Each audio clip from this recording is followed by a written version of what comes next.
Hello friend, માતારાની food ચેનલમાં તમારું સ્વાગત છે. તો આજે આપણે બનાવવાના છીએ બટેકા ભૂંગળા.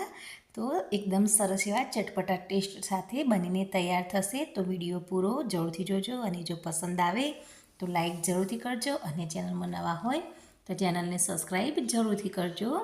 તો અહીંયા આપણે બટાકાને બાફીને લઈ લીધા છે, તમે જોઈ શકો છો. તો જો તમારી જોડે નાની બટાકી હોય તો એ પણ તમે લઈ શકો છો અને જો ન હોય તો તમે મોટા બટાકાને બાફીને આ રીતના મીડિયમ સાઇઝના ટુકડા કરી શકો છો.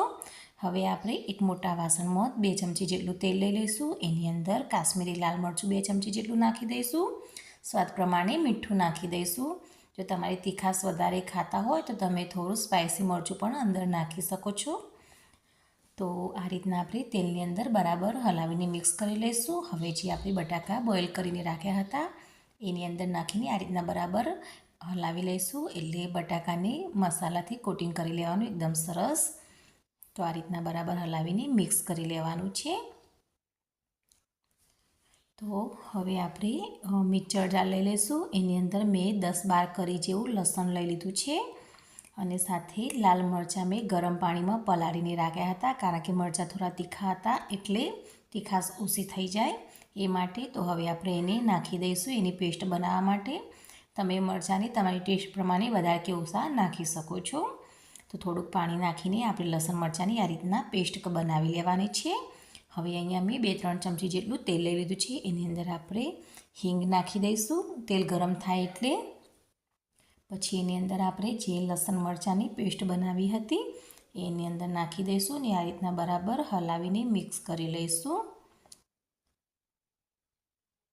તો તમે જોઈ શકો છો એકદમ સરસ એવી પેસ્ટ બનીને તૈયાર થઈ છે. તો એને આપણે હજુ ઢાંકીને 1 મિનિટ માટે ચડવા દેવાની છે. તો પહેલાં આપણે એની અંદર મસાલા કરી લઈશું. તો એની અંદર મેં હળદર અને ધાણા જીરું પાવડર અડધી ચમચી જેટલું નાખી દીધું છે. મીઠું આપણે આગળ બટાકામાં નાખી દીધું હતું એટલે અહીંયા નથી નાખવાનું. તો આ રીતના બરાબર હલાવીને મિક્સ કરી લઈશું. પછી આપણે એને ઢાંકીને 1 મિનિટ માટે ચડવા દઈશું.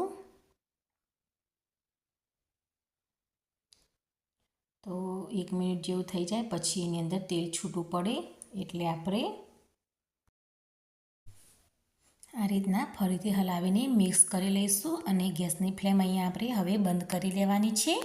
અને બધા જે બટાકાને આપણે મસાલાથી કોટિંગ કરીને રાખ્યા હતા એને એની અંદર ઉમેરી લઈશું.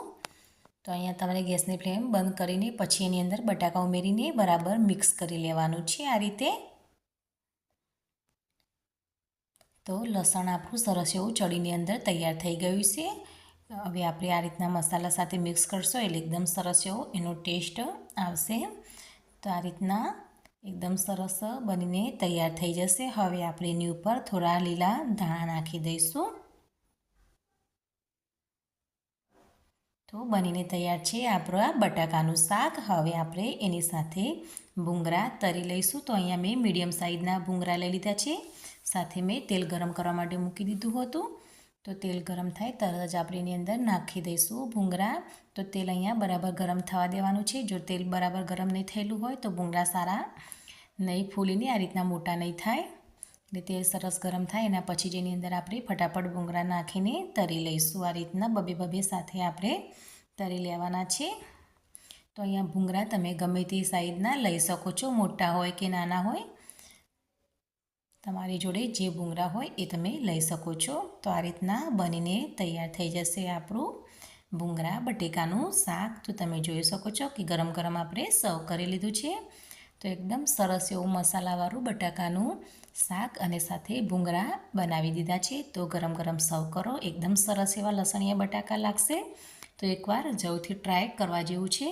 તો તમે પણ આ રીતના જરૂરથી બનાવજો અને જો વિડીયો પસંદ આવે તો લાઈક જરૂરથી કરજો અને ચેનલમાં નવા હોય તો ચેનલને સબસ્ક્રાઈબ જરૂરથી કરજો. Thank you.